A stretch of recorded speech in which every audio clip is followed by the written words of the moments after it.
dhaqdhaqaaq la sameeyo dhacda ka horeysay wariyayaal dhaqsanaya oo dhawaaqti faftiran dhegta kuugu shubaya ka dhagayso hiiraan weyn dhinac uma janjeerno dhanna lama jirno wehelkaaga ka dhigo radio hiiraan weyn.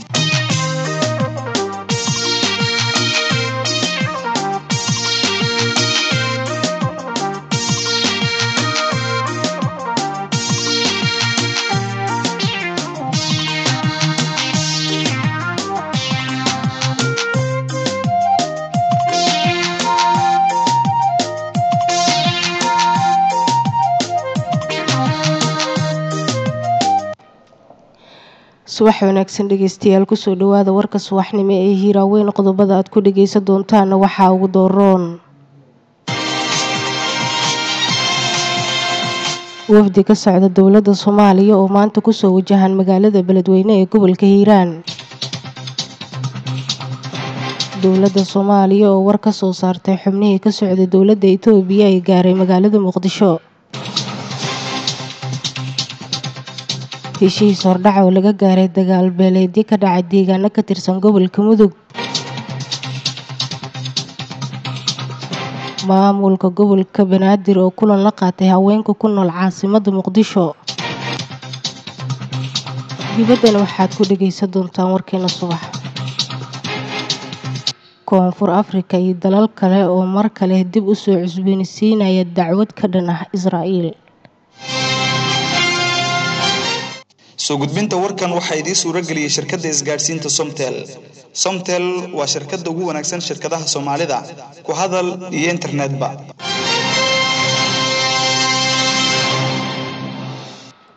markale subax wanaagsan dhageystayaal waa sabti taariikhdan ay ku beegan tahay 4 bisha koowaad sanada 2025 waxaad soo maqasheen warkii oo kooban bal markaana ku soo dhawaada qodobadaas iyo qodobo kale oo intaa ka faahfaahsan anigoo Sahra Gabra ayaa idin waramaya ku bilaabo. wafdi ka socda dowladda federaalka Soomaaliya ayaa waxa ay maanta ku soo wajahan yihiin magaalada Beledweyne. Cabdiyara ayaa dhameystiray warkan. wasiiro saraakiil ciidan iyo sidoo kale baarlamaanka Soomaaliya soo gaaraan magaalada Beledweyne ee waxaana socoto qabanqaabada ugu dambeysay ee lagu soo dhaweeyay hay'adda nabadgelyada sirdoonka qaranka Soomaaliya wasiirka baarlamaanka Soomaaliya mas'uuliyiin ka socda xafiiska ra'iisul wasaaraha dalka iyo madax kale ayaa maanta ku soo wajahan magaalada Beledweyne ee xarunta gobolka Hiiraan. mas'uuliyiintan ayaa lagu wadaa inay ka qayb galaan kulan lagu soo afjarayo ama lagu dhameynayo habkii loo aasi lahaa iyo heshiisyadii ay gaareen odayaashii dhaqanka ee magaalada Muqdisho ka yimid iyo odayaasha dhaqanka gobolka Hiiraan. waxaana dhammaantood lagu wadaa in maanta gelinka hore heshiiskaasi la dhameystiro iyagoo wixii intaa ka dambeeyana la bilaabo qabanqaabadii ugu dambeysay ee aaska askartii lagu dilay degmada Ceelbaraf ee gobolka Shabeellada Dhexe. wararkan helayna waxay sheegayaan in mas'uuliyiin ka socda xafiiska ra'iisul wasaaraha dalka iyo sidoo kale wasiiro iyo taliyayaal ciidan ay magaalada Beledweyne ay ku soo wajahan yihiin iyagoona la sheegay inay ka qayb gali doonaan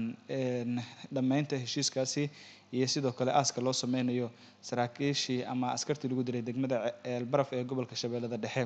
dadaal kala duwan ayaa muddooyinkii ugu dambeeyay magaalada ka socday ilaa iminka inkastoo xal rasmi laga gaarin laakiin wada hadallo foolka-fool ah oo la yeeshay waxaa lagu ballamay in maanta la soo gabagabeeyo wixii intaa kadibna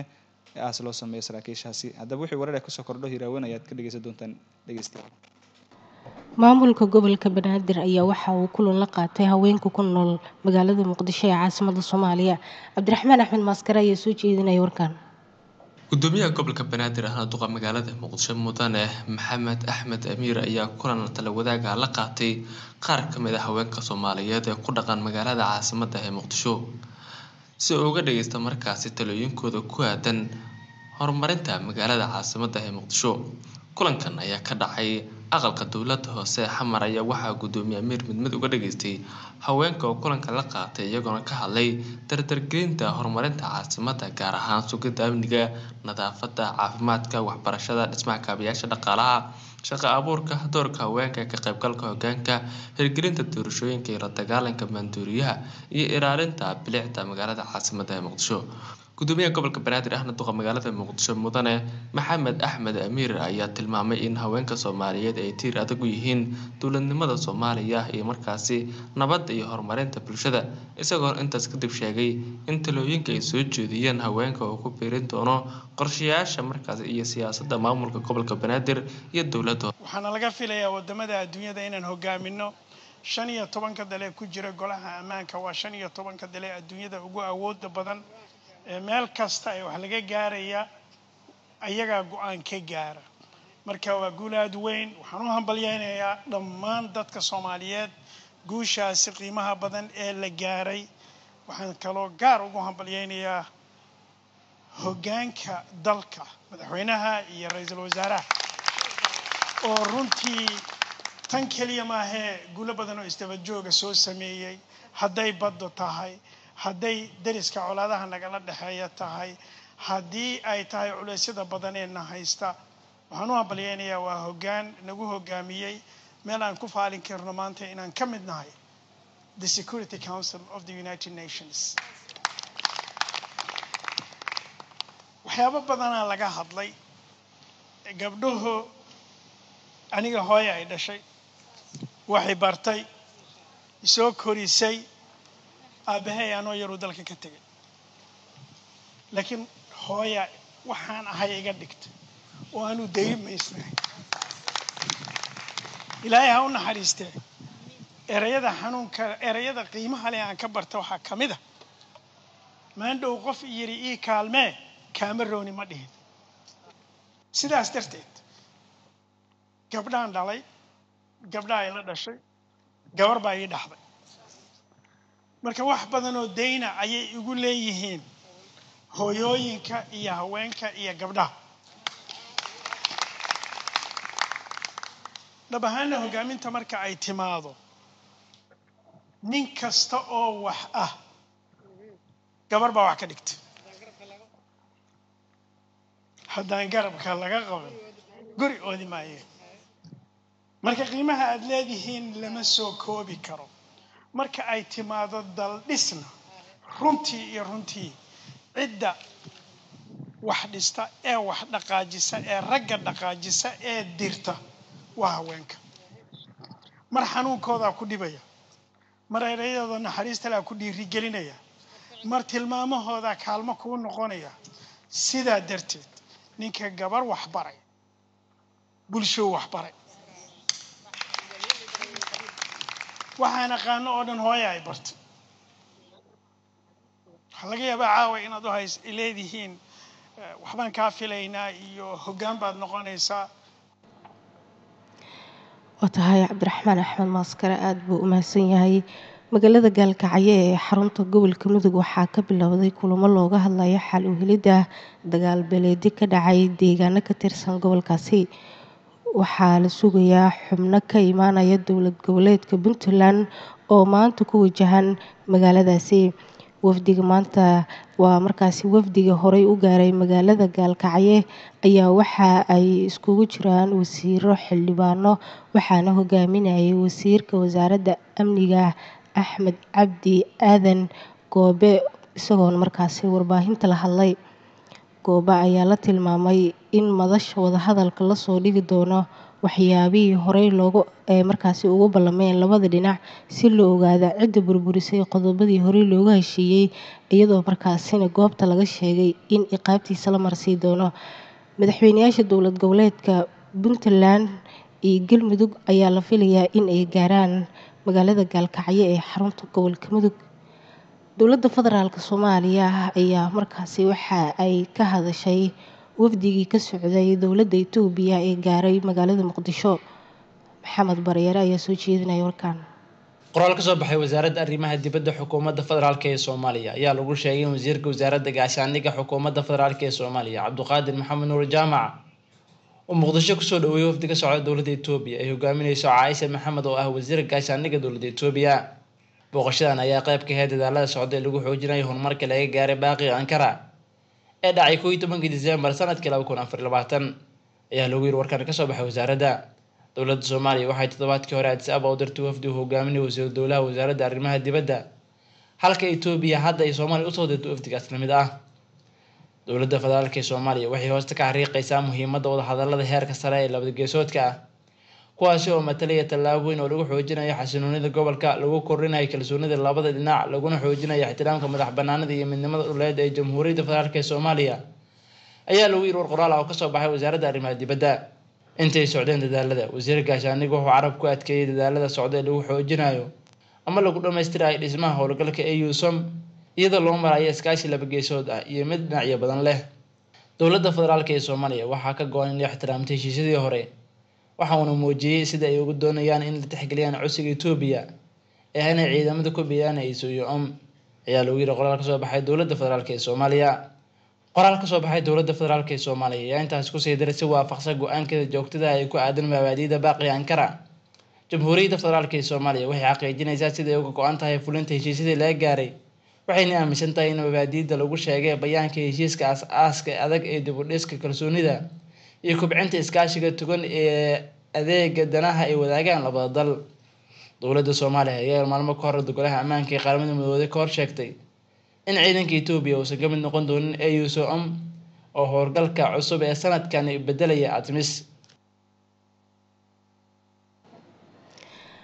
waxgarad Soomaaliyeed ayaa waxa uu ku baaqay in la joojiyo tahriibka Cabdiyare ayaa soo jeedinaya warkan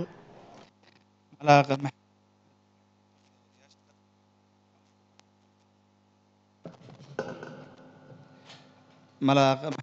Maxamed oo ka mid ah odayaasha dhaqanka deegaanada maamulka Koonfur Galbeed Soomaaliya ayaa waxa uu sheegay in tahriibka uu dhibaato weyn ku hayo dhalinyarada Soomaaliyeed loona baahan yahay in si degdeg ah looga qayb qaato sidii loo joojin lahaa arrintaasi Malaaq ayaa waxa uu sheegay in waalidiinta in loo baahan yahay inay siiyaan fursad ay kula sheekaystaan carruurtooda si looga dhageysto waxyaabaha muhiimka ah ee ay ku taamayaan Malaaq ayaa waxa uu sheegay in dowladda Soomaaliya looga baahan yahay iyo maamulka gobolada dalka in ay fursado shaqo ay siiyaan dhalinyarada si dalka loogu celiyo waa kan isagoo arrimaha ka hadlaya marka hore dhibaato baahdweynaha ka jirta magaaladan Soomaalida waxay ku mahmaata qaylanta qeybkaaga ay ku jirto adna waa kugu soo maqan tahay dad baa la tahriibay dad baa saas dheeriyaan maqli jirnay hadda anageena la taagan tahay aniga haddaan kula hadlaayo 2 toddobaad u dambeysay 3 wiil oo mugifa haysto wiil waxaan ku bixinay $6,000 isku darkii waa lacag $48,000 ah qaabka carruurta lagu wadan sidaan ogaanay oo dhalinyaro badan oo la soo qabteen soo ilin ku ogaanay guruubiya u dhisan niman magaalada u joogo ID card ay ku wadan waxayna wadan dhalinyarada oo iskuulada dugsiga sare ka soo baxday ama kuwa jaamacadaha danaynayo arday ahaan aan lagu wadaa waxaana leeyahay ilaa Yurub aan kugu geynayno lacag markaad Yurub tagto aad lacag iska bixinaysa dhalinyarada saasa lagu tahriibiyaa ayagoo marka fursad u arkaya wacyigelin oo badan ay bulshada ka dhex wadaan niman oo dad badan aan ku lug leh hay'adaha ammaankan waa ku wargelinay waan u sheegnay dhowr jeer shir jaraa'idaan qabanay carruurta dhibaata loo geysto sidii loo wada ardayda toor Liibiya la geeya dadaaba waa business way koox business ay waa la hareystaa waa la garaacayo muuqaalo laga soo duuba waxayna target garaystaan inta badan carruurta hooyadooda ay nooshahay waxaa looga hortagi karaa koow hay'adaha ammaanka oo awalba ammaanka shaqeynaya inay iskaashadaan nimankaas oo gruupka sidaas u dhisan heer ilaalinta ay dacwad ka soo oogto sharcigan la marsiyo haddii 2 qof 3 qof oo dadka falkaas ku lug leh waa la yaqaan hebel la dhihi kara oo dadkaas la soo qabto maxkamadda soo taago xukun adag lagu rido in arrintaas xogaa laga badbaadaan u malaynaya oo wacyigelin badan la sameeyo oo idaacadaha ay ka qayb qaataan oo maamulkiinka ay ka qayb qaataan oo dadka oo ilidka bulshada ay wax ka maqasho influencer-gana ay ka qayb qaataan ayadoo la isticmaalayo media haddii arrintaas kambiinkaas la sameeyo inay hoos u dhacaysaan u malaynaya oo shaqo abuur badan la sameeyo dhibaatada ugu weyn horta waa shaqo la'aan marka shaqo abuurka horta muhiimadda shaqo abuur in la sameeyo wacyigelin badan la sameeyo dadkana khatarta looga digo halka warkaas waxaad ka dhageysanaysaan dhageystayaal waa Hiiraan qodobada gudaha ayaa intaa inooga eeg bal markaana dibadda dalka Koonfur Afrika oo garab ka helaya dalal kala duwan ay kamid yihiin Spain Turkiga iyo kuwo kale oo dhamaantood ay sheegeen inay ka dhiidhinayaan xasuuqa Israa'iil ee ka wada dhulka Falastiin Koonfur Afrika ayaa sheegtay in maxkamadda dambiyada dagaalka ee qaramada midoobay u qaabilsan ICC ay ku cadaadinayso sidii ay u soo faragelin lahayd xasuuqa wili ka socda magaalada Gaza ee Israa'iil ay ka wado diblomaasiyiin ka tirsan Koonfur Afrika ayaa mar kale ku celiyay in ay ka go'an tahay in Israa'iil lagu cadaadiyo joojinta isla markaana la fasaxa gargaarka bini'aadanimo ee ku xayiran dalka Masar. Warkaas waxaad ka dhageysanayseen dhageystayaal Hiraweyn wanaga intaa.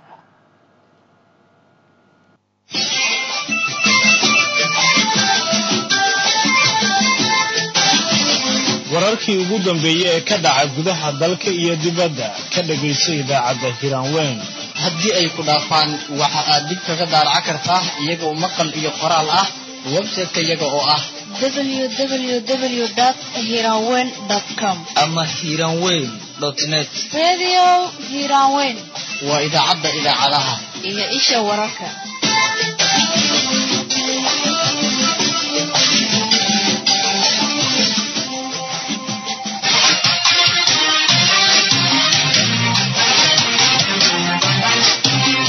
dadka ku nool daafaha dunida waxa uu wararka iyo barnaamijyada ka baxa idaacadda Hiraweyn ee magaalada Beledweyne ay dib kaga dhageysan karayaan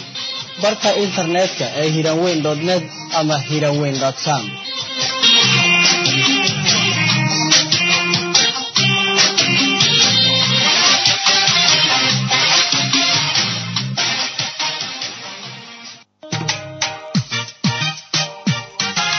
الرحمة سبيشاليست هوسبيتال